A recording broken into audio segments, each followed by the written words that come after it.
지난 1일 중국군이 대만을 포위하는 형태의 합동훈련을 시작했습니다. 이른바 중국의 2027년 대만 침공설이 불거지는 가운데 중국의 훈련으로 중국과 대만 간 긴장은 더 고조되고 있습니다. 지난해 10월 라이칭더 대만 총통의 건국기념일 연설 후 날카로운 검 2024이라는 연합훈련을 실시한 후 약 6개월 만에 다시 대만 포위 훈련을 벌인 것이었습니다. 지난 1일 중국인민해방군 동부 전구 대변인은 1일부터 동부 전구는 육군해군 공군 로켓군 등 병력을 동원하고 대만 섬 주변 함성 군용기가 여러 방면에서 대만 섬에 접근할 것이라고 밝혔습니다. 중국인민해방군은 이는 대만 독립 분열 세력에 대한 엄중한 경고이자 강력한 억제로 국가 주권과 국가 통일을 수호하는 정당하고 필요한 행동이라고 자신들의 행동을 정당화시켰습니다. 또한 군사행동이 담긴 포스터를 SNS에 올렸는데 포스터에는 대만 독립이라는 사악한 행동, 스스로 지른 불에 타 죽을 것이라는 문구가 적혀 있고 중국군 전투기 가구남이 대만 주요 도시를 포위한 지도가 그려져 있었습니다. 아예 중국 관영 매체는 봉쇄 훈련이 뉴노멀로 밥 먹듯 반복될 것이라는 의미라고 위협하기도 했습니다. 중국은 최근 이처럼 밖으로는 대만과의 긴장이 고조되고 안으로는 경제를 살려야 한다는 위기감이 고조되고 있습니다. 얼마 전 중국 최대 정치 행사인 양회에서는 5% 안팎 성장을 목표를 유지하겠으며 잇따른 경기 부양책을 발표하고 시중에 유동성을 공급해 내수를 진작시키겠다는 의지를 발표했습니다. 하지만 양회에서 이러한 경제적인 목표를 세우고 발표를 했음에도 대중의 반응은 시큰둥합니다. 무엇보다 최근 중국 내부의 권력 지형의 변화가 있는 것은 아닌가, 시진핑의 권위가 바닥으로 추락한 것이 아니냐는 의문이 제기되고 있습니다. 대체 어떤 일들이 있었길래 이런 말이 나오는 것인지 오늘은 심상치 않은 중국의 분위기 자세히 전해드립니다. 먼저 시진핑 권력 기반이 약해지고 있는가라는 의문이 제기된 것은 중국 군부 서열 2위인 장유샤의 태도에서 비롯됐습니다. 중국 군부 서열 2위의 장군이 시진핑을 공개적으로 무시하는 태도를 보였던 것입니다. 발단은 지난 3월 11일 양회가 끝나는 현장이었습니다. 시진핑이 퇴장을 할 때 사람들은 다 일어나서 시진핑 향하여 박수를 쳐야 합니다. 그런데 충격적인 장면이 있었습니다. 사람들은 다 일어나서 박수를 쳤는데 장유사는 일어나긴 했지만 시진핑 향하여 박수를 친 게 아니라 그냥 자기 가방만 정리하는 등 시진핑을 무시하는 듯한 장면이 카메라에 잡힌 것입니다. 그 장면 보던 중국 전문가들은 중국에서는 있을 수 없는 일이 벌어졌다면서 놀라워했습니다. 전문가들은 이 장면이 장유사의 실수가 아니라고 봅니다. 그 뜻은 내가 지금 당신을 무시를 해도 된다. 큰 걱정 없다. 이런 의미를 내포한 행동이었다는 것입니다. 일단 카메라들이 쫙 있는데 그 자리에서 그냥 편안하게 자기 가방 정리를 하다니. 이것은 시진핑을 무시해버린 것이나 다름없는 행동이라는 겁니다. 그래서 중국 전문가들은 이렇게 분석합니다. 이 장면을 봐도 그렇고 지금 장유사는 어느 정도 자기 세력을 키웠다. 그리고 지금 이런 장면이 나왔는데도 장유사는 생생하게 활동을 하고 있습니다. 만약 지금 시진핑 파워가 정말 예전처럼 막강했다면 장유사의 이런 행동을 용납하지 않았을 것이란 이야기입니다. 그런데 최근 중국 내부의 권력 다툼에서 이상한 징후가 발생했습니다. 그것은 중국 군부 서열 3위였던 허웨이둥이 양회 이후 갑자기 사라진 겁니다. 이후 허웨이둥의 실종 이유를 두고 여러 가지 설이 난무하고 있는 가운데 가장 유력한 것은 부패 혐의로 구금되었다는 설이 제기되고 있습니다. 겉으로는 시진핑의 반부패 캠페인의 일환으로 보이지만 어쩌면 군 내부에서 권력 다툼으로 인해 오히려 군부의 실력자 허웨이둥이 시진핑 불만 세력에 의해 역숙청당한 것이 아니냐는 의혹도 제기되고 있습니다. 중국 군부 내 시진핑 국가주석의 주요 신복 중 하나로 꼽혀온 허웨이둥 68중앙군사위원회 부주석이 공개 석상에서 사라져 지금 서방 언론들은 부패에 연루되어 구금된 것인가? 라는 의혹이 힘을 얻고 있습니다. 또한 시 주석과 군부 간 갈등이 빚어지고 있는 게 아니냐는 시각까지 등장하고 있습니다. 미국 블룸버그 통신에 따르면 중국 국방부는 최근 정례 브리핑에서 허웨이둥 부주석 구금 보도에 관한 질문에 제공할 정보가 없다고 답변했습니다. 지난해 둥진 국방부장 장관이 부패 혐의로 조사를 받고 있다는 언론 보도에 날조라며 완강히 부인한 것과는 대조됩니다. 허웨이둥 부주석이 자취를 감춘 건 중국 최대 정치 행사 양회가 폐막한 11일부터입니다. 시진핑 3기가 시작된 2023년 3월 200만 인민해방군을 지휘하는 중앙군사위 부주석으로 임명되는 등 시 주석의 총애 속에서 초고속 승진했다는 평가를 받는 인물이었습니다. 그런데도 실각한 것을 두고 일부 전문가들은 직접 선발해 승진시킨 장교라 할지라도 경쟁을 용납하지 못하는 시 주석은 잠재적 경쟁자를 제거할 수밖에 없다고 분석하기도 합니다. 하지만 또 다른 의견도 있습니다. 시진핑 주석의 군부 장악력이 약해지고 있는 게 아니냐는 분석입니다. 시 주석의 강력한 부패 군인 숙청 작업에 기득권 세력이 불만을 품었고 이들이 군부 내친 시진핑 세력에 대한 역숙청에 나섰을지도 모른다는 것입니다. 앞서 지난해 푸젠방의 일원인 마오화 중국 공산당 중앙군사위 위원 겸 정치공작부 주임이 정직 처분을 받은 바 있는데요. 이 결정 직후 인민해방군 기관지 해방군보에는 시진핑 주석의 독단적 리더십을 비판하는 매우 이례적인 보도가 실렸습니다. 그러자 시진핑 주석에 대한 군부 내 불만이 형성되고 있다는 소문을 낳았습니다. 또한 중국 군부와 경찰 조직 내에서 시진핑에 대한 충성도가 낮아지고 있다는 소리도 들려옵니다. 중국에서 총을 가질 수 있는 기관은 경찰과 군부입니다. 특히 중국 국가안전부 하면 예전부터 완전히 시진핑에게 충성하는 조직이었습니다. 국가안전부 장관부터 시작해서 다 시진핑의 사람이었다는 이야기입니다. 그런데 충격적인 뉴스가 있습니다. 최근 국가안전부에서 한무제를 비판하는 문건을 낸 겁니다. 한나라 황제 한무제를 전쟁을 자주 시도했고 커다란 국가적 프로젝트로 돈을 너무 많이 써서 나라를 약하게 만들었으며 상인들을 무시한 황제로 비판하고 있었습니다. 이런 이야기를 들으면 다른 나라 사람들은 감이 오지 않겠지만 중국 인민들은 이게 누구를 비판하는 것인지 감이 딱 옵니다. 이게 시진핑을 얘기하는 거 아닌가? 라고 말이죠. 시진핑은 그동안 1대1로를 추진하면서 많은 돈을 썼고 그리고 대만과도 껄끄러운 관계를 이어가면서 긴장 관계를 유발하고 있습니다. 이 문건을 본 중국 인민들은 지금 국가안전부가 한무제 비판을 통해서 우회적으로 시진핑을 비판하고 있구나 라는 느낌을 받는다는 것입니다. 그리고 국가안전부의 문건에는 우리는 모든 일을 할 때 경제 중심으로 해야 합니다. 라는 대목이 있었는데 이것은 덩샤오핑의 경제 우선주의 노선을 계승해야 한다는 메시지라는 것을 중국 사람이면 모를 리 없습니다. 이것은 사실상 시진핑을 우회적으로 비판으로 것이었습니다. 그래서 중국 전문가들은 옛날에 시진핑에게 완전히 충성했던 국가안전부까지도 시진핑을 반대하고 있다. 이렇게 분석하기도 합니다. 그런데 국가안전부와 군부가 시진핑을 지지하지 않으면 시진핑은 오랫동안 버틸 수가 없습니다. 특히 독재 국가와 공산당이 권력을 잡고 있는 나라에서 경찰과 군부의 지지 없이 권력을 유지하기란 힘든 일입니다. 따라서 일부 전문가들은 곧 시진핑이 점점 더 통제력을 잃고 허수아비 지도자로 전락할 가능성을 제기하고 있습니다. 시진핑 중국 국가주석은 최근에도 여전히 군 고위 인사들을 잇따라 숙청하며 군 조직 개편에 박차를 가하고 있습니다. 최근 수년간 군 현대화 작업에 막대한 예산이 투입되자 비리가 만연해지면서 구조적 부정부패 문제를 해결하기 위한 조치로 풀이됩니다.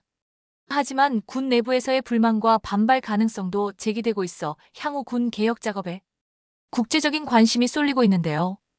27일 블룸버그 등 외신에 따르면 중국 제14기 전국인민대표대회전인대 상무위원회는 유하이타오 전 육군 부사령관과 리펑청 남부전구 해군 사령관의 대의원 자격을 박탈했습니다. 이 같은 거센 숙청 분위기는 2010년대 중반과 외관상 닮아 있습니다. 시 주석은 전략지원군을 창설했던 2015년 전후로 군 실세들을 숙청하면서 전례 없는 군 조직 개편을 단행했습니다. 2014년에는 쉬차이어오 전 최고위 장교를 구금하고 2015년 중앙군사위원회 부위원장을 지냈던 또 다른 군부 실세 거박승을 구금해 2016년 뇌물수수 혐의로 종신형을 선고했습니다. 이어 여세를 몰아 2018년 중국 헌법을 개정했고 중국 주석의 5년 임기 제한을 폐지할 수 있는 기반을 마련했습니다. 하지만 중국군 내에서는 반발하는 목소리도 나오고 있습니다. 중국인민해방군 기관지 해방군보는 지면에 집단 지도를 솔선해 견지하라라는 제목의 기사를 싣고 집단 지도는 중국 공산당이 영도하는 최고 원칙 중 하나이자 과학적이고 민주적인 정책 결정이 중요한 보증이라고 주장했는데요. 매체는 이 중요한 원칙은 중국 공산당의 규칙이며 반드시 굳게 관철하고 오래 견지해야 한다라고 써 시 주석을 우회적으로 비판해 눈길을 끌었습니다. 시진핑 주석은 2018년 국가주석 사면임을 금지하는 헌법을 개정하면서 사실상 집단지도 체제로 무너뜨렸다는 평가를 받아왔습니다. 올해 양회에서 보여준 중국 군부 서열 2위 장유사의 태도가 군부 내에서 정말 시진핑의 힘이 빠지고 있다는 증거를 보여준 것인지, 아니면 여전히 시진핑의 권력은 무소불위인지 중국 내부의 권력 지형을 계속해서 주목해봐야 할 것입니다. 최근 미국 싱크탱크와 인도 매체가 잇따라 공개한 특별 보고서로 인해 중국 정부가 경악을 금치 못하고 있습니다. 바로 한국과 인도의 동맹이 미국마저 능가할 만큼 경제와 군사적으로 엄청난 성과를 달성하고 있고, 이를 통해 인도 태평양 지역에서 패권을 장악하려는 중국 정부의 전략을 좌초시키는 결과로 이어지고 있다며 미국과 인도 현지에서 연일 극찬과 찬사가 끊이질 않고 있기 때문입니다. 이와 관련해 미국의 싱크탱크인 신미국안보센터 CNAS는 현재 인도 태평양 지역에서 가장 강력한 동맹이 급부상하면서 중국은 물론이고 2기 트럼프 행정부가 들어설 미국에도 엄청난 파급력을 미치고 있는 만큼 미국 정부가 한국과 인도에 대해 더욱 긴밀한 외교 노선을 구축할 필요가 있다고 진단했습니다. 이 기관은 거두절미하고 인도 태평양 국가들 중에서 에너지와 혁신이 넘치며 일명 잘 나가는 나라가 있는데 그 주인공은 바로 한국과 인도라고 전했습니다. 그러면서 신미국안보센터 CNAS는 이 두 리더가 단순히 악수를 나누는 데 그치지 않고 기존의 질서를 뒤흔들고 있다고 평가했는데요. 바로 두 나라가 결합된 힘을 바탕으로 전례 없는 성장을 이룰 수 있는 미래를 전략적으로 구상하고 있다는 것입니다. 또한 한국과 인도의 동맹은 인도 태평양 지역을 더 안전하고 번영하게 만드는 것뿐만 아니라 해상 안보를 보장하는 공동 해군 훈련부터 양국 GDP를 증가시키는 경제 협력까지 다방면에서 파트너십이 이루어지고 있다는 것입니다. 인도는 볼리우드와 10억 달러 규모의 스타트업 나라이며 창의성과 상업이 만나 꿈이 현실로 바뀌는 곳이다. 한국은 K-팝과 첨단 기술의 본고장이며 엔터테인먼트와 혁신이 조화를 이루며 세계를 매료시키는 나라이다. 이 두 나라는 서로 달라 보이지만 자유롭고 개방적이며 포용적인 인도 태평양이라는 공통의 목표로 단결하고 있다. 따라서 미국 싱크탱크는 수십 년간 긴밀한 관계를 구축해온 한국과 인도의 동맹은 최근 해상 안보에서 경제적 파트너십에 이르기까지 경제 성장과 안정성을 보장하는 다양한 분야를 아우르고 있다고 전했습니다. 특히 이 기관은 인도양에서 전개되고 있는 한국과 인도의 강력한 군사동맹으로 인해 이 지역에서 패권 확장을 노렸던 중국의 전략이 철저하게 산산조각 나고 있다며 큰 감탄사를 터뜨렸는데요. 이 기관은 현재 인도양의 광활한 바다에는 전 세계에서 온 선박들이 넘쳐나고 있는데 그도 그럴 것이 상업용 선박과 화물선에 더해 해군 함대들이 물살을 가르며 교차하는 이곳은 바다의 고속도로라고 불릴 만큼 대륙과 경제를 연결하는 글로벌 무역의 생명선과 다름없다고 소개했습니다. 그러면서 미국 싱크탱크는 풍부한 해양 역사를 가지고 있는 한국과 인도가 이 중요한 해상 교통로의 안전을 보장하기 위해 힘을 합치고 있다고 전했습니다. 그들의 협력은 지역 안정과 평화를 위한 강한 의지를 보여주는 증거이다. 함께 노력함으로써 그들은 잠재적 위협들에게 강력한 메시지를 전하고 있다. 이들은 공동 해군 훈련을 실시하고 정보를 공유하며 해적 행위와 기타 위협에 맞서 함께 싸우고 있다. 이 훈련은 단순히 해군 역량을 과시하는 것이 아니라 양국의 군대 간 신뢰와 이해를 쌓는 데 목적이 있다. 또한 미국 싱크탱크인 신미국안보센터 CNAS는 한국과 인도의 효과적인 해상만보 작전은 스리랑카와 파키스탄을 거점으로 인도양에 진출하려는 중국의 노골적인 팽창 전략을 물거품으로 만들면서 중국 정부를 당혹해 하고 있다고 덧붙였습니다. 뿐만 아니라 풍부한 인적 자원과 인도양에서의 전략적 위치를 가지고 있는 인도와 첨단 기술력과 세계 최고의 조선 기술을 보유한 한국이 인도양에서 강력한 동맹을 구축하면서 경제적으로 엄청난 이익을 누리고 있다는 것입니다. 그들 한국의 첨단 해군 기술과 최첨단 조선 시설은 이 해상 동맹에서 한국을 강력한 파트너로 만든다. 이 협력은 해상에서 이루어진 완벽한 조합이라고 할 수 있다. 인도의 전략적 역량과 한국의 기술적 진보가 만나 강력한 선의의 힘을 만들어내고 있다. 이 협력은 단순히 해군력을 과시하는 데 그치는 것이 아니라 양국 해군 간 협력과 상호 존중의 정신을 키우는 데 목적이 있다. 이는 중요한 무역로를 보호하고 항해의 자유를 보장하며 분명한 메시지를 전하는 데 목적이 있다. 인도 태평양은 불량배들 중국의 놀이터가 아니다. 그리고 미국 싱크탱크는 한국과 인도의 동맹은 단지 안보뿐만 아니라 경제 분야에서도 큰 발전을 이루고 있다고 극찬했는데요. 실제로 이 기관은 지난 2022년 기준만 하더라도 한국과 인도의 연간 교역액은 278억 달러 40조 원에 달하는 것으로 나타났는데, 이는 인도와 일본의 교역액 200억 달러보다 훨씬 앞선 규모라고 전했습니다. 또한 이 기관은 한국과 인도가 해를 거듭할수록 더 깊은 무역 관계를 구축하고 있는 만큼 양국 간 교역액을 500억 달러 73조 원까지 확대하는 것을 목표로 하고 있다며 크게 놀라워하는 반응을 보였습니다. 인도는 젊고 역동적인 노동력과 거대한 소비 시장을 보유하고 있다. 한국은 기술적 노하우와 투자 자본을 가지고 있다. 경제적으로 완벽한 천상의 조합이다. 그들은 서로의 경제에 투자하며 일자리를 창출하고 혁신을 주도하고 있다. 또한 미국의 싱크탱크인 신미국안보센터 CNAS는 한국과 인도의 역대급 동맹 관계는 반도체와 인공지능을 아우르는 첨단 기술 분야로 확대되고 있는 만큼 중국과 격렬한 패권 경쟁을 펼치고 있는 미국 정부가 이 두 나라의 동맹을 절대 가볍게 여겨서는 안 된다고 지적했습니다. 이 기관은 현재 한국과 인도가 첨단 기술 분야에서 협력하며 미래를 설계하고 있는데, 여기에는 반도체와 인공지능을 비롯해 5세대 오지, 이동통신과 로봇에 이르기까지 모든 첨단 기술을 망라하고 있다고 극찬했습니다. 그들은 기술을 공유하고 연구개발에 협력하며 서로의 스타트업에 투자하고 있다. 이것은 시대를 초월한 기술 로맨스라고 생각해 볼 수 있다.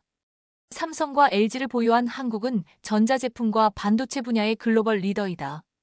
인포시스 INFOSYS와 위프로 WIPRO를 보유한 인도는 소프트웨어와 IT 강국이다. 함께 이들은 글로벌 기술 지형에서 막강한 힘을 발휘하고 있다.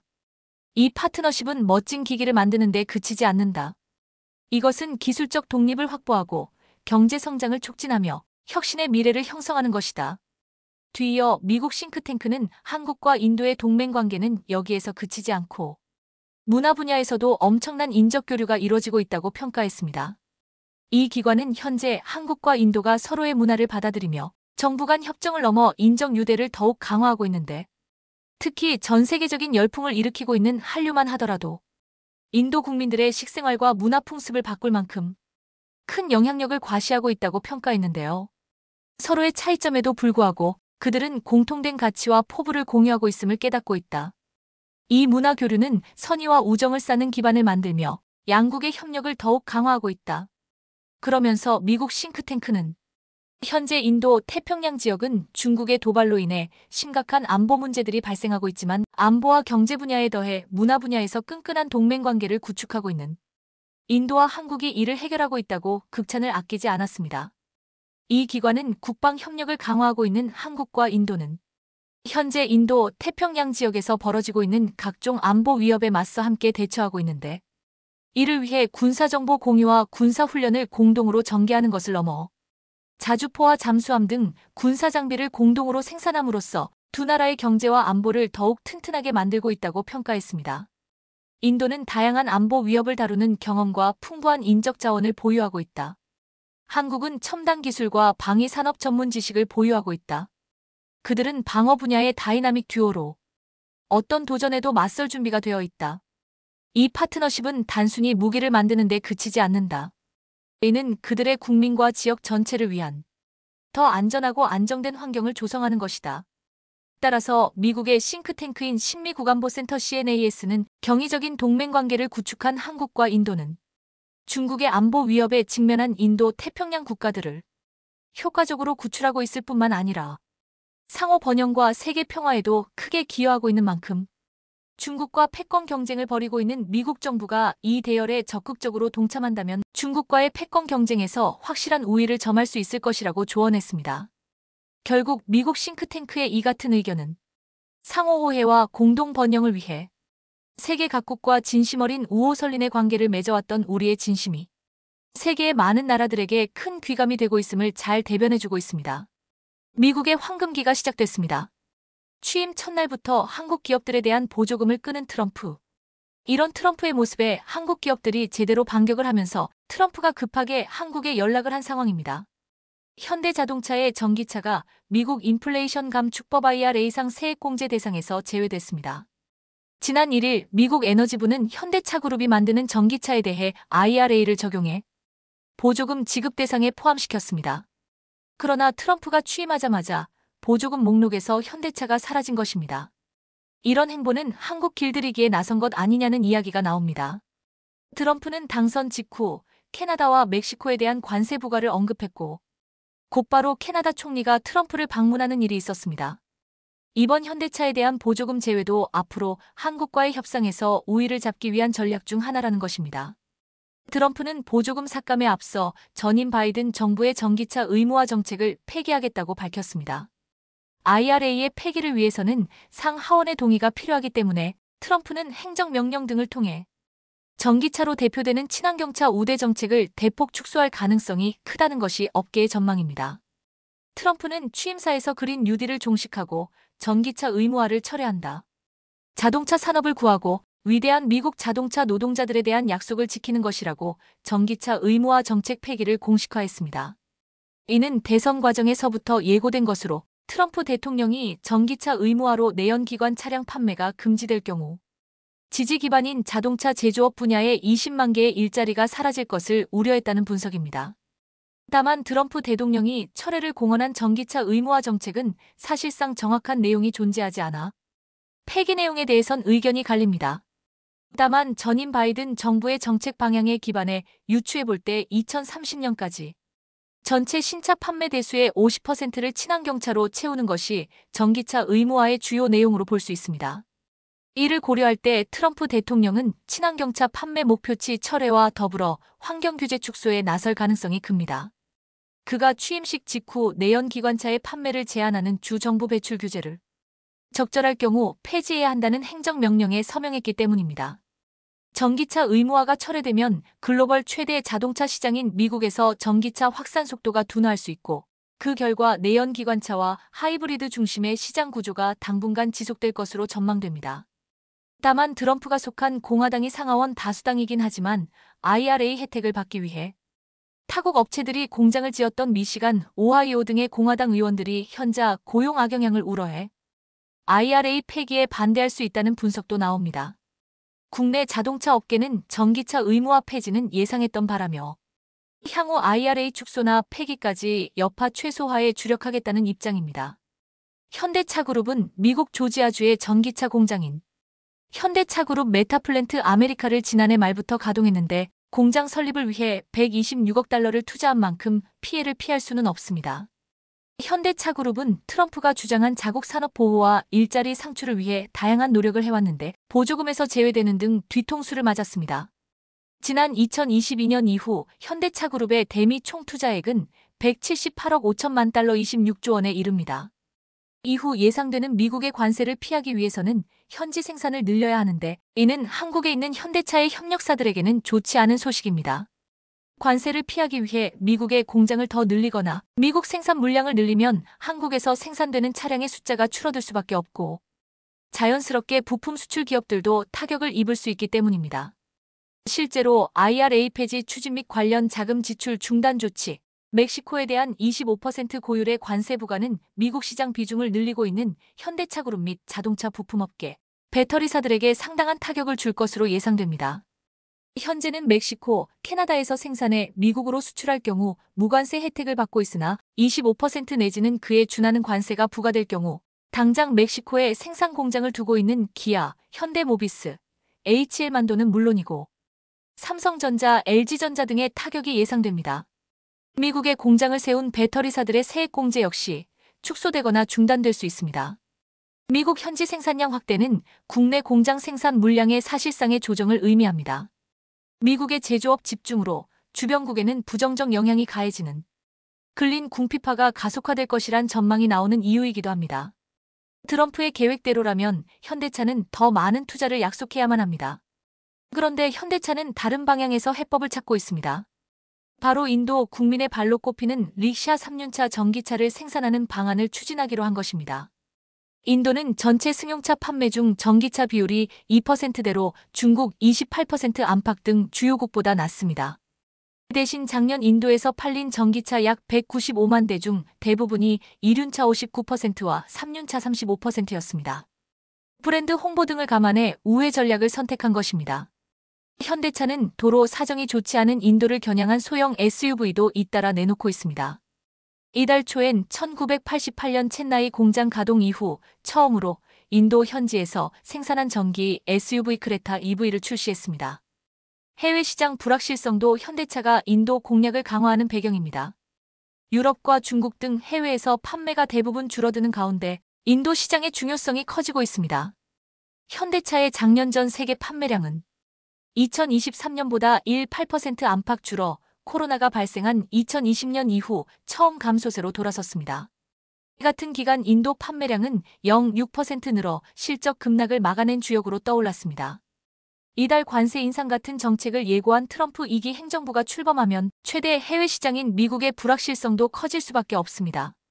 현대차는 최근 인도 델리에서 열린 바랏 모빌리티 글로벌 엑스포 2025에 참가해 인도에서 3륜차 양산 검토를 처음 공식화했습니다. 인도의 3륜차 생산업체 TVS 모터와 협력을 진행할 예정인데 현대차가 차량 설계와 개발, 디자인 등을 맡고 TVS 모터는 현지 생산과 판매를 맡는 방식입니다. 작년 인도 3륜 전기차 판매량은 2023년보다 18% 늘어난 약 69만 대였습니다. 내연기관 3륜차는 인도 서민들과 빈민들의 주요 이동수단임에도 최근 정부의 강력한 전기차 전환 정책으로 빠르게 퇴출되고 있습니다. 매연을 줄이는 장치가 없고 차량 노후화로 배출가스가 심하다는 지적 때문입니다. 인도 정부는 경유를 사용하는 3륜차의 수도권 신규 등록을 재작년부터 금지했고 2027년부터는 운행을 아예 금지할 예정입니다. 전기차 전환을 노리는 현대차에게 인도는 기회의 땅으로 떠오른 것입니다. 미국의 공장을 늘릴 것이라는 기대와 다르게 인도에 힘을 주는 모습이 관측되자 트럼프는 급하게 움직였습니다. 트럼프는 취임식 직후 백악관 집무실에서 난 김정은과 매우 우호적이었고 그는 나를 좋아했다. 나는 그를 좋아했고 매우 잘 지냈다고 말했습니다. 이어 그들은 북한이 엄청난 위협이라고 생각했다. 이제 그는 핵보유국이다. 우리는 잘 지냈다. 내가 돌아온 것을 그가 반길이라 생각한다며 향후 대화 재개에 대한 기대감을 드러냈습니다. 미국 대통령이 북한을 핵보유국이라고 명시적으로 언급한 것은 이례적이며 이 용어가 가진 외교적 함의 때문에 상당한 파장이 예상됩니다. 역대 미국 정부의 당국자들은 핵보유국이라는 용어를 사용하면 북한의 핵무기 보유를 용인하는 듯한 뉘앙스를 줄 수 있다는 이유로 자제해왔습니다. 앞서 피트 헤그세스 국방부 장관 지명자가 지난 14일 인사청문회에서 북한을 핵보유국이라고 칭하면서 트럼프 행정부가 역대 미국 정부의 북한 비핵화 목표를 유지하지 않을 수도 있는 게 아니냐는 우려가 제기된 바 있습니다. 이에 따라 트럼프가 북한과 핵군축이나 핵동결 등 이른바 스몰딜에 나서는 것 아니냐는 우려를 낳고 있습니다. 그간 외교가에서는 북한이 핵무기를 포기할 의사가 없어 보이는 상황에서 비핵화가 현실적으로 불가능하기 때문에 미국이 핵군축이나 핵동결을 목표로 북한과 협상할 수도 있다는 관측이 제기됐습니다.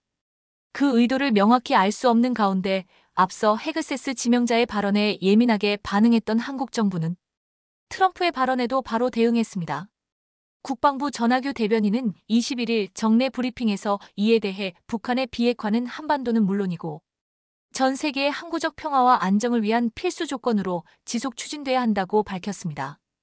트럼프의 이날 발언은 2017년 백악관을 떠난 버락 오바마 전 대통령이 당시 첫 임기를 시작한 트럼프 대통령에게 주요 안보 위협으로 북한을 지목한 것처럼 이날 퇴임한 조 바이든 대통령이 어떤 위협을 지목했냐는 질문에 대한 답변 과정에 나왔습니다. 트럼프는 취임식 이후 열린 군 관계자들을 위한 무도회에서 경기도 평택 소재 미군 기지인 캠프 힘프리스의 주한미군 장병들과 영상통화에서도 김정은을 언급했습니다.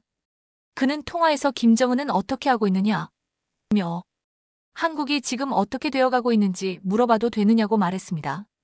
이는 인도 등 다른 나라에 투자하려는 한국에 대한 경고의 의미로 볼 수 있으며 앞으로 이어질 미국과의 협상이 쉽지 않을 것임을 보여주는 대목이기도 합니다. 현재 한국은 유례없는 혼란을 겪고 있습니다. 이 혼란을 빠르게 정리하고 트럼프와의 협상에서 우리의 이득을 최대한 챙기기 위한 노력을 해야 할 시점인 것으로 보입니다. 전 세계 자주포 시장을 휩쓸고 있는 K구의 활약이 연초부터 심상치 않습니다. 최근 인도에서 K골 추가 도입할 것으로 보이는 가운데 공산국가인 베트남에서조차 K구 교육에 참가하면서 K골 간절히 원하고 있다고 하는데요. 베트남이 오랜 인연을 맺어왔던 중국과 러시아 무기와 결별하고 한국을 선택한 이유가 따로 있다고 하는다. 이에 대해 자세히 알아보겠습니다. 최근 인도가 K9 자주포 백문의 추가 도입을 확정지은 가운데 K9를 중국 국경과 맞닿은 곳에 빠르게 배치한다는 소식입니다. 앞서 K9는 중국 인도 간 국경 분쟁 지역에서 탁월한 성능을 발휘하면서 인도 정부의 마음을 사로잡은 바 있습니다. 이런 가운데 최근 중국 국경 지역에서 급속한 군비 증강 모습이 포착되면서 K9이 다시 한번 구원투수로서의 역할을 하길 기대하고 있는 겁니다. 실제로 지난달 외신이 공개한 한 위성 사진에서 중국이 인도와의 분쟁 국경 지역에서 급속하게 군비를 증강하고 있는 모습이 포착됐습니다. 해당 위성 사진이 찍힌 지역은 오랫동안 중국과 인도가 끊임없는 국경 분쟁을 벌여 언제 다시 전쟁이 터질지 모르는 이른바 화약고라 할 수 있는 곳입니다.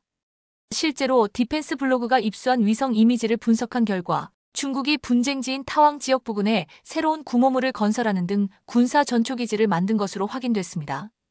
이에 따르면 해당 지역에는 새로운 전초기지 3곳이 있으며 이들 전초기지는 인도 군이 보초를 서고 있는 곳과 인접한 것으로 알려졌습니다. 이곳 타왕 지역에서는 2022년 인도 군과 중국 군이 난투극을 벌여 유혈 충돌이 일어났었는데 앞서 2년 전에도 양국 군인 간에 큰 충돌이 일어나 사상자가 나온 이른바 몽둥이 충돌 사건이 벌어졌었습니다. 중국은 이 지역의 모든 주권을 주장하면서 이곳을 남장이라고 부르며 호시탐탐 노리고 있는데요.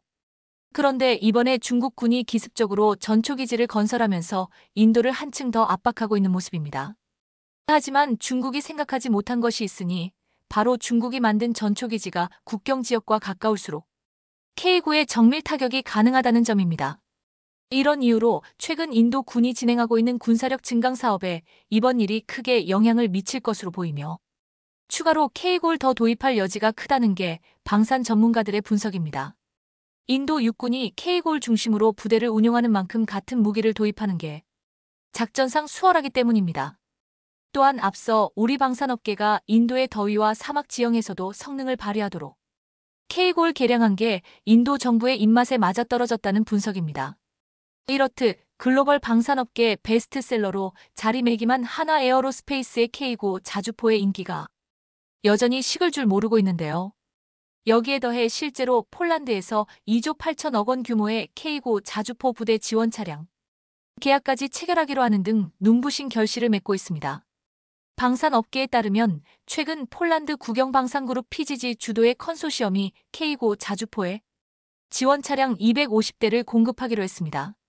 이에 하나 에어로스페이스는 폴란드 현지 정부와 하나로 약 2조 8,300억 원에 달하는 계약을 체결하고 폴란드군의 K9 자주포 운용부대 완성을 지원할 계획으로 이에 따라 폴란드는 K9 자주포를 운용하는 9개 대대를 꾸릴 수 있게 됐습니다. 이렇듯 이번 계약으로 인해 폴란드 내에서 K9를 운용하기 위한 지원 차량이 점진적으로 투입될 것으로 보이면서 추가 매출이 기대되고 있는 겁니다. 실제로 폴란드에서 K9의 배치가 속도를 내면서 이를 전장에서 지원하고 폴란드군의 전략을 증강시킬 지원 차량의 추가 계약이 체결되고 있어 폴란드와의 방산 계약 규모가 날로 커지고 있는 상황입니다. 부아디스와프 코시니아크 카미시 폴란드 국방장관은 이번 계약은 한국 동업자와 협력의 결과라며 폴란드 무기 산업을 향한 지원이 포함됐다고 밝혔는데요.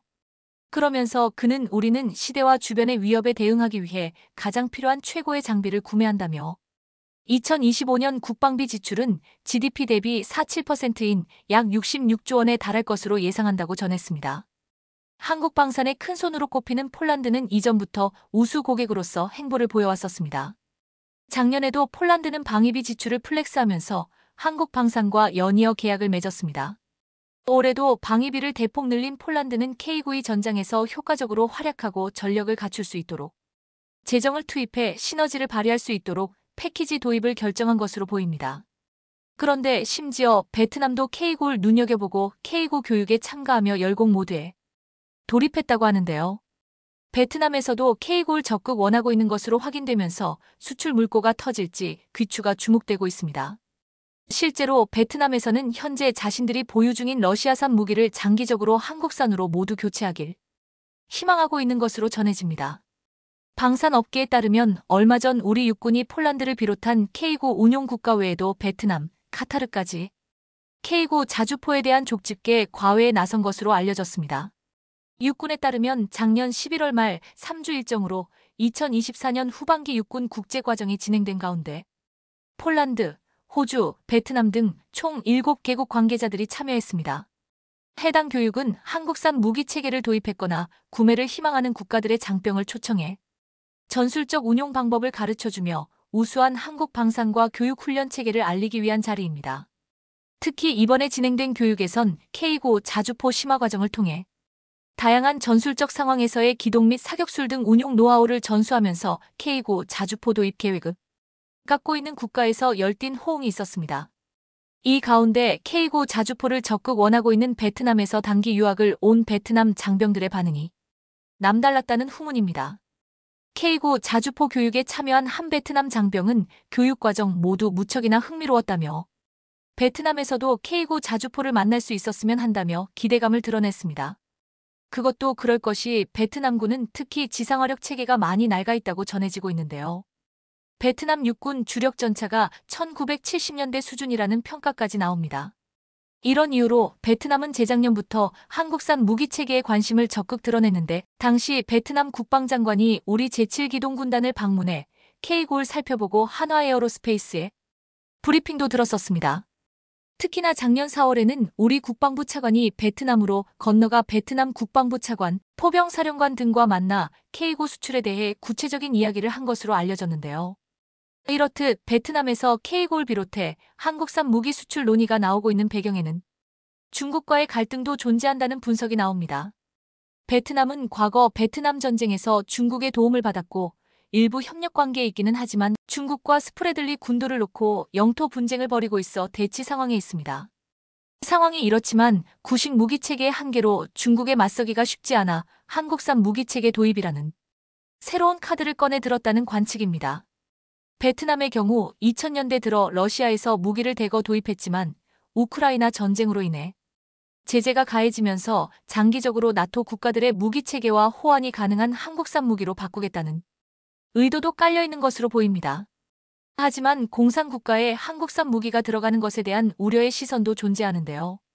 베트남은 자본주의 경제를 도입한 현재도 공산당 유일 정당 체제를 유지하는 국가이기에 한국산 무기가 베트남에 진출하는 건 국제안보 지정학 측면에서 조심스럽다는 입장입니다. 실제로 베트남 인민군 역시 베트남 공산당의 군대 등과 유사한 편제를 보이며 무기 체계도 중국과 구소련으로부터 넘겨받은 게 대다수입니다. 사실 그동안 한국은 방위산업 수출을 전면적으로 추진하는 가운데서도 수출을 자제해야 할 국가를 암묵적으로 정해둔 일종의 금기가 있었습니다. 한국 방산업계 내에서 동남아시아의 경우 말레이시아, 인도네시아, 필리핀, 태국을 동남아 벨트라고 부르며 좋은 관계를 유지해 왔었습니다. 반면에 동남아 내에서도 베트남이나 군부정권 미얀마 등은 한국 방산업계의 고객이 아니었습니다. 이에 대해 방산업계 관계자는 자유민주주의 가치와 세계 평화를 지킨다는 측면에서 무기를 공급하는 것이라며 반대 진영에 무기가 들어가는 것은 원치 않는다고 이유를 밝혔었습니다. 실제로 베트남의 K구 수출이 성사되면 공산주의 체제 국가에 처음으로 이뤄지는 수출이기에 국내 방산업계 내에서는 신중을 기해야 한다는 입장입니다. 이런 가운데 최근 하나시스템이 K구의 두뇌에 해당하는 시스템을 중동 국가에 수출했다는 반가운 소식이 들려왔는데요.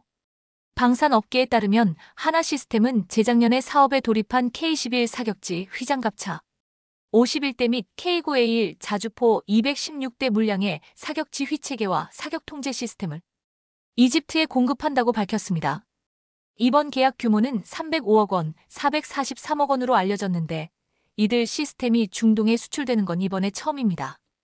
우선 K-11 사격지 휘장갑차는 K9A1 자주포의 사격을 지휘 통제하는 차량으로 1대당 6대의 K9A1 자주포를 담당합니다. K-11 사격지 휘장갑차에 적용되는 사격지 휘체계는 핵심 전술 통제 장치로 K9A1 자주포에 탑재된 사격 통제 시스템에 사격 관련 정보를 전달하고 발사 명령을 하달하는 역할을 합니다. 이는 하나 시스템이 단연간 축적한 지휘 통제 기술을 활용해 자체적으로 개발한 시스템인데요. 우리 방산 업계가 끊임없는 노력과 도전적인 개발을 통해 중동의 첫 사격지 휘체계 수출, 물꼬를 트게 된 의미 있는 결실로 보입니다. 하나 시스템은 내년 상반기 초도 물량 납품을 시작으로 2028년까지 이집트의 K-11 사격 지휘 체계 및 K9A1 사격 통제 시스템을 공급한다고 하는데요. 대한민국 방산이 전 세계 곳곳에서 이름을 널리 떨치고 있는 가운데 세계 자주포 시장의 절반가량을 차지한 K9 자주포의 점유율이 무섭게 확대되고 있습니다. 약소국 취급받던 우리 에스토니아의 전세 역전 조짐이 보인다. 러시아의 위협이 고조되는 가운데 한국의 최첨단 자주포 K9 36문의 도입이 나라 전체의 분위기를 크게 뒤바꾸고 있다라며 자극적인 제목의 대대적인 특집 기사를 내놓았습니다. 에스토니아는 인구 약 130만 명의 작은 국가이지만 러시아와 국경을 맞댄 지리적 환경 때문에 늘 안보 위기에 시달려왔습니다. 하지만 한국산 K9 자주포 36문이 본격적으로 전력화되자 과거 에스토니아를 무시하던 국가들의 태도가 급변하고 있다고 이 매체는 전했습니다.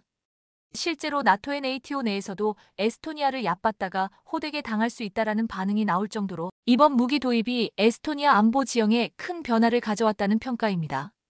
에스토니아는 20세기 초부터 수차례 주변 강대국들에게 치이고 굴복을 강요받아왔습니다. 특히 가장 큰 상처를 남긴 나라는 옆나라 러시아 소련 포함입니다. 에스토니아는 제1차 세계대전 직후인 1918년 독립을 선언했지만 1940년 소련에 의해 강제 점령되며 주권을 빼앗겼습니다. 이후 긴 세월 동안 소련의 지배 아래에서 언어 문화를 탄압받았고 국토는 가혹한 지배체제를 겪었습니다. 소련 붕괴 직전인 1991년 간신히 독립을 되찾았지만 러시아와는 여전히 불편한 관계를 이어갈 수밖에 없었습니다.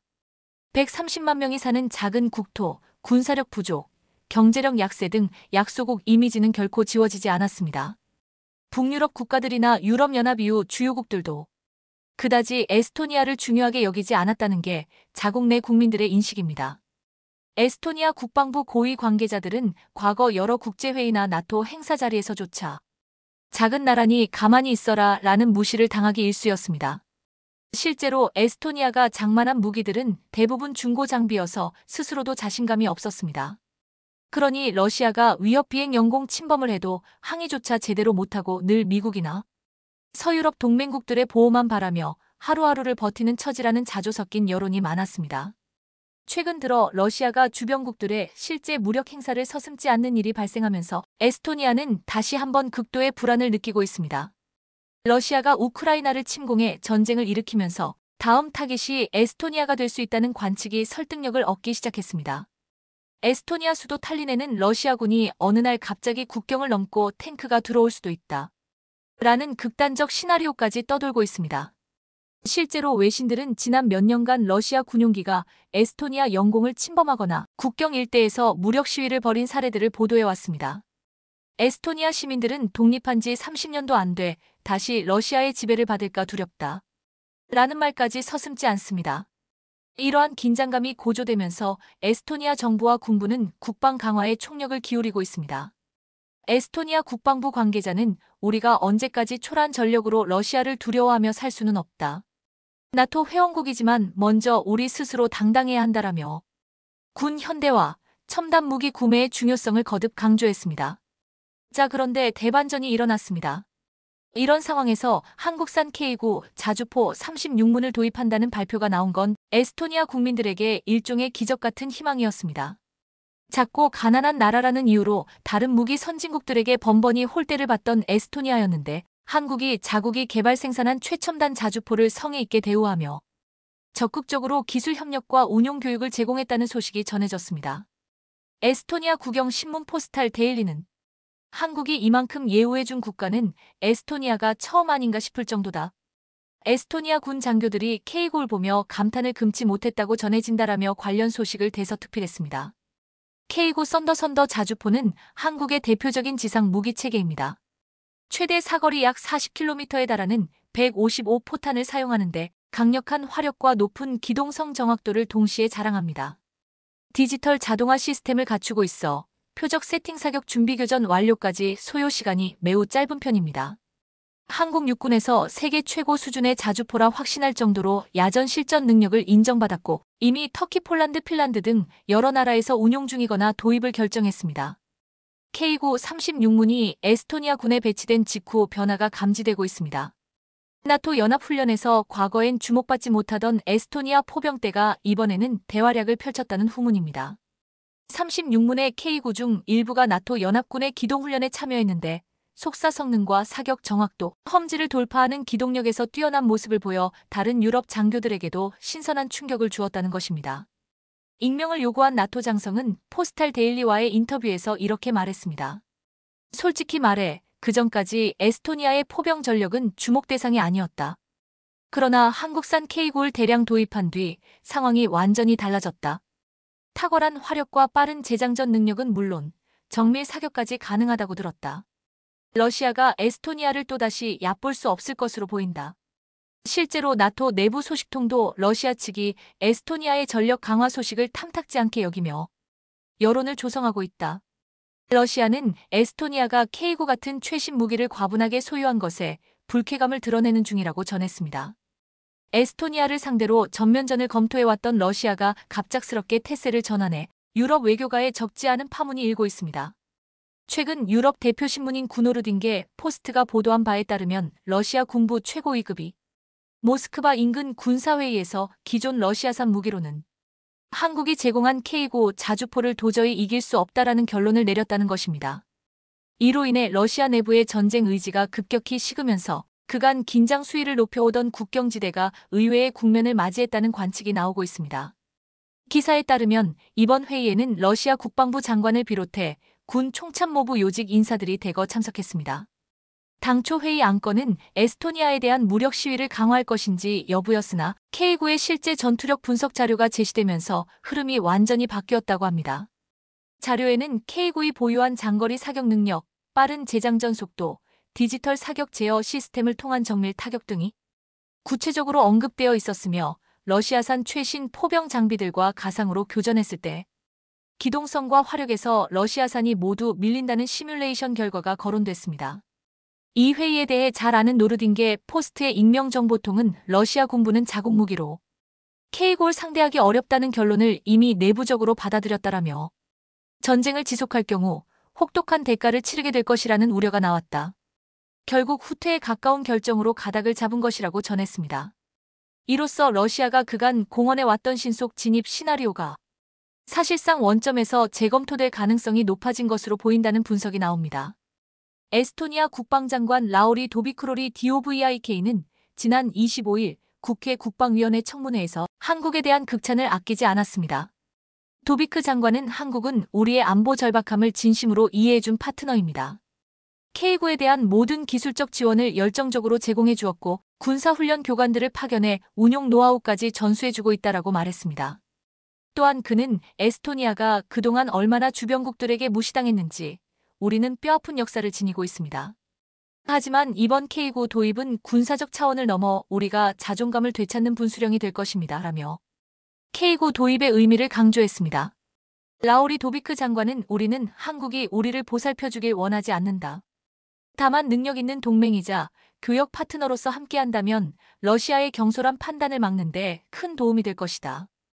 K9는 우리에게 자부심과 안보적 안정감을 모두 안겨준 게임 체인저라고 밝혔습니다.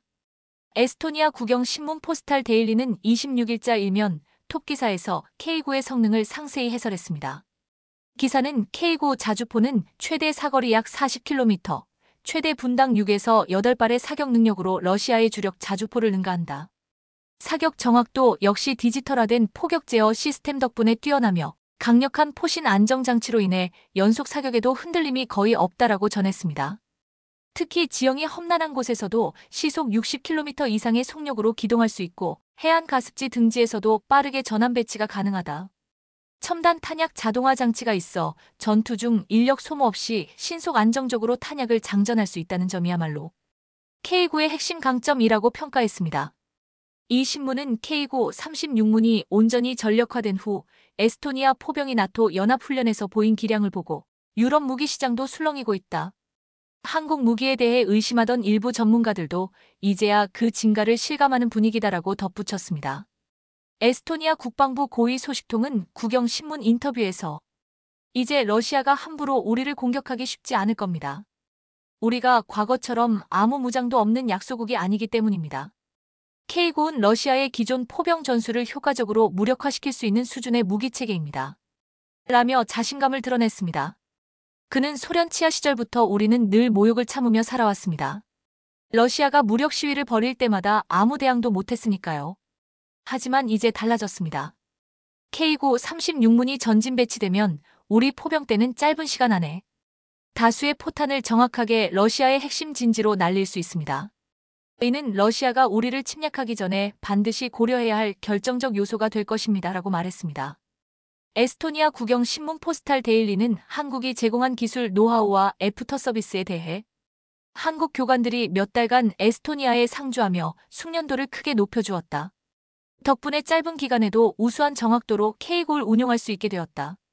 이는 러시아뿐 아니라 주변국들도 결코 무시하지 못할 전력이 되었다라고 평가했습니다. 에스토니아 정부 역시 K9를 제공한 한국과 업체에 깊은 감사를 표명하고 있습니다. 한국은 단순히 무기를 파는 나라가 아니라 우리를 동등한 파트너로 존중하며 공동의 안보를 지향하는 이상적인 동맹이라는 뉘앙스의 발언도 나왔습니다. 에스토니아는 나토 회원국으로서 K9 등 한국 무기체계를 주축으로 자국 군대를 강화해 주변 강대국의 침략 위협에 적극적으로 맞서겠다는 의지를 밝혔습니다. 더 이상 약소국이 아니라는 사실을 증명하려는 에스토니아의 행보가 유럽 안보 지형에 어떤 파장을 가져올지 전 세계의 이목이 집중되고 있습니다. 우리는 더 이상 호구가 아닙니다. 에스토니아 국방부 고위 관계자의 이 한마디가 새로운 전환점을 맞이한 에스토니아의 오늘을 대변합니다. 한국산 K9 자주포 36문의 위력 앞에서 나토 연합국마저 깜짝 놀라고 있다는 소식, 그리고 러시아가 느낄 불편한 기색은 에스토니아의 달라진 위상을 입증하고 있습니다. 대한민국의 K9이 에스토니아의 자부심을 되찾아주고 더 나아가 유럽 전체 안보 구도에도 적지 않은 변화를 가져올 것이라는 전망이 힘을 얻고 있습니다. 에스토니아는 지금 강대국 틈바구니에서 스스로를 지켜낼 수 있는 나라로 거듭나고 있습니다. 지난 3일 비상계엄 사태 이후 현재 대통령 탄핵 가결까지 혼란의 상황들이 연출되고 있습니다. 해외에서도 대한민국의 상황에 촉각을 곤두세우며 열띤 반응을 보이고 있다고 하는데요. 민주주의를 지키기 위한 대한민국 국민들의 준엄한 결의에 대해 외신들은 감탄하며 미국이었더라도 어려웠을 것이라며 놀라움을 감추지 못했다는데요. 특히나 과거 계엄령이 선포됐던 태국에서도 대한민국 국민들의 대응에 찬사를 보내며 한국이 민주주의를 지키는 방법이라고 치켜세우고 있다고 합니다. 그런데 반면 일본에서는 지금이야말로 독도를 탈환할 절호의 기회라며 망언을 내뱉으며 순항 미사일이 독도를 향할 때라고 판단하고 있다는데 과연 일본의 꿍꿍이가 무엇인지 자세히 알아보겠습니다. 지난 3일 늦은 밤 비상계엄이 선포됐다가 6시간 만에 해제된 가운데 유례 없이 빠른 대응에 해외 누리꾼들 사이에서 감탄이 쏟아지고 있습니다. 주요 언론에 따르면 지난 4일 오전 1시 국회가 비상계엄 해제안을 상정하고 만장일치로 가결하는 등 비상계엄 선포부터 해제까지 불과 2시간 30분이 소요된 겁니다. 특히나 해외 누리꾼들은 비상계엄령에 분노한 시민들이 국회의 사당으로 속속 집결해 몸으로 군경을 막아서는 모습에 놀라움을 감추지 못했다고 하는데요. 실제로 지난 4일 SNS에는 실시간으로 사우스 코리어, 마셜로 등의 해시태그가 눈에 띄게 늘었습니다. 한 해외 누리꾼은 한국은 국민 500명 중 1명만 총기를 보유하고 있는데 군대를 앞세워 체제 전복을 시도했던 우익 정부의 집권을 막았다고 감탄했습니다. 다른 누리꾼은 비상계엄령이 선포되자마자 국회의원들이 달려나가 벽 타고 안으로 진입해서 바리게이트 쌓고 법안 만들고 계엄령에 반대표 던진 게 1에서 2시간 내 이뤄졌다는 사실이 미친 것 같다고 반응했습니다. 또 다른 누리꾼은 시민들이 바로 집 밖으로 걸어나와 군대에 맞서 시위한 것도 놀랍다고 전했습니다. 이 외에도 한국은 시민들이 빠르고 단호하게 행동해서 민주주의를 되찾고 계엄령을 철회했다. 이게 바로 민주주의를 지키는 방법이다. 사람들이 정부를 두려워해선 안 된다 등의 반응을 보이기도 했습니다. 특히나 과거 쿠데타를 경험했던 나라에서도 대한민국 시민들의 대응에 찬사를 보내 눈길을 끌었습니다. 태국 제1야당 인민당 소속 파릿 와차라 신두 하원 의원은 자신의 SNS에 대통령의 계엄령 선포를 취소하기 위해 의회 메커니즘을 활용하는 한국인과 한국 정치인의 반격에 감탄한다며 한국이 민주주의 수호에 성공한다면 태국을 포함해 많은 나라가 예방 전략을 세우는데 중요한 교훈이 될 것이라고 치켜세웠습니다. 이렇듯 6시간 만에 끝난 비상계엄 사태에 두고 외신에서는 대한민국 민주주의의 승리라고 결론을 내리기도 했는데요. 실제로 세계 최대 뉴스통신사 AP통신은 어렵게 쟁취한 민주주의의 승리였고 미국 건국의 아버지들이 1788년 연방주의자 논고에 적었던 견제와 균형의 원리여 승리였다고 평가했습니다.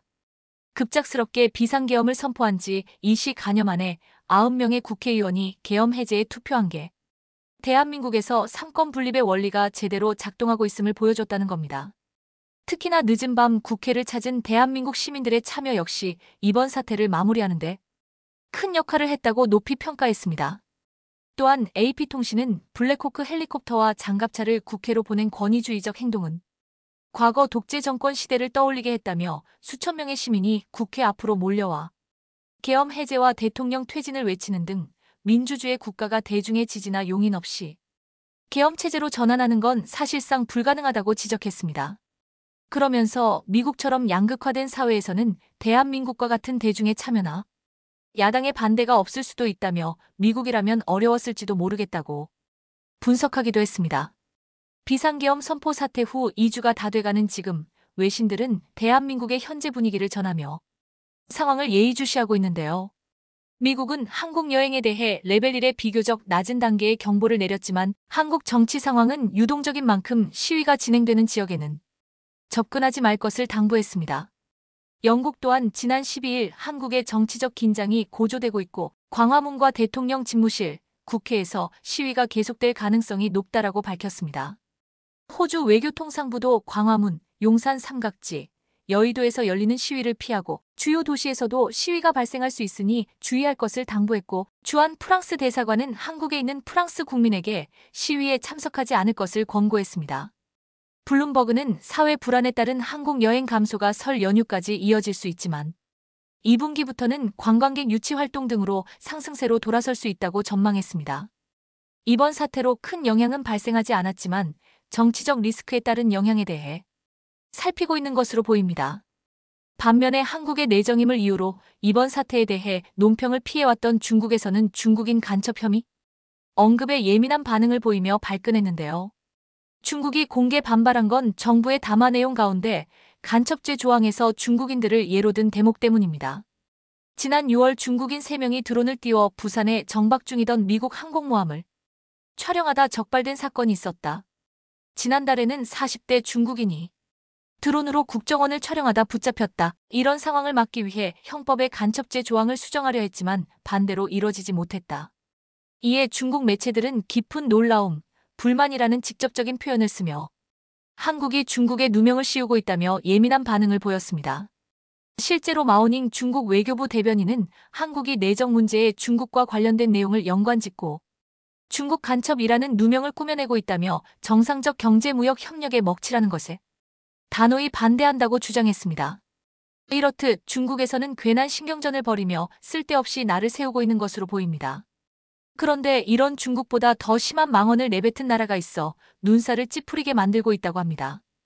다름 아닌 바로 일본은 이번에 한국에서 벌어진 사태에 대해 자신들에게 온 절호의 기회라며 때 아닌 환호성을 지르고 있다고 합니다. 일본에서는 이번 비상계엄 사태를 생중계하며 심도 있는 보도를 내보내는 등 엄청난 관심을 드러냈는데요. 특히나 해당 소식을 들은 일본인들의 반응은 극명하게 엇갈렸습니다. 일부 일본 누리꾼들은 시민들이 뛰어가서 군인들 막은 게 정말이었구나. 나이스 한국. 응원해. 방금 찾아봤는데 외국 언론들도 대단한 민주주의라고 한다 등 한국을 응원하는 모습을 보였습니다. 하지만 상당수의 일본인들은 미개한 한국인들이다. 미숙한 민주주의라 역시나이다. 절대로 상종해서는 안 되는 나라다. 당교만이 해답이다 등의 격렬한 반응을 드러냈습니다. 그런데 일본은 여기서 그치지 않고 선을 넘는 행동을 서슴지 않았는데요. 다름 아닌 일본 극우 정치인들이 한국의 비상계엄 사태를 이용해 다케시마 탈환의 기회라며 독도에 관한 망언을 쏟아내고 있는 겁니다. 실제로 지난 4일 일본 중의원을 지낸 나가오 다카시는 자신의 SNS를 통해 한국의 비상계엄 해제, 어떤 의미에서 다케시마 탈환 기회였다. 앞으로는 그 준비를 해나갈 필요가 있다고 주장했습니다. 극우 정치 활동가로 유명한 하시모토 코토 역시 같은 날 한국이 혼란스러울 때 이시바 정권은 다케시마에 자위대를 파견하라. 국내에서의 연습에 아무런 문제가 없다. 는 내용의 글을 게재해 논란을 일으켰습니다. 서경덕 성신여대 교수는 이 같은 사실을 전하며 한국의 비상계엄 사태를 틈타 독도를 자국 땅으로 편입시켜야 한다는 억지 주장은 그야말로 기가 찰 노릇이라며 충격적인 발언을 내뱉고 있었다고 밝혔습니다. 서 교수는 다른 나라의 혼란을 이용해 자국 내 여론을 호도하려는 일본 극우 세력은 기본적인 인성부터 갖춰야 할 것이라고 비난했는데요. 그러면서 이런 국가적 사태가 발생할 때일수록 우리 국민과 해경은 독도에 더 큰 관심을 가져야 한다며 왜냐하면 독도는 역사적, 지리적, 국제법적으로 명백한 대한민국 영토이기 때문이라고 간주했습니다. 그런데 최근 일본이 1500km 범위의 순항미사일 시험 발사를 진행했다는 소식이 전해지며 독도를 탈환하기 위한 준비 작업에 돌입한 것 아니냐는 의구심이 커지고 있는데요. 이달 초 일본 방위성은 일본의 대치 방어 능력을 강화하기 위해 현재 개발 중인 지상함 대함 미사일 SSM의 시험 발사 사진을 공개했습니다. 이번에 공개된 미사일은 업그레이드된 버전으로 일본의 자위대 조치를 현대화하려는 일본의 계획에 따라 진행된 것으로 보입니다. 일본 방위성에 따르면 기존의 SSM의 사거리는 약 200km였지만 업그레이드된 버전은 사거리를 최소 900km까지 늘리는 것을 목표로 하고 있으며 최종 목표는 1200km까지 늘리는 것입니다. 또한 미사일 디자인도 레이더 반사 면적을 줄이는 방향으로 개선해 스텔스 기능이 강화했으며 이를 통해 움직이는 표적을 더 정확하게 공격할 수 있도록 했다는 설명입니다. 일본 방위성은 적을 상당 거리에서 요격하고 제거할 수 있는 대함 방어 능력을 개발했다며 향상된 능력을 조기에 배치하는 데 주력할 것이라고 전했습니다.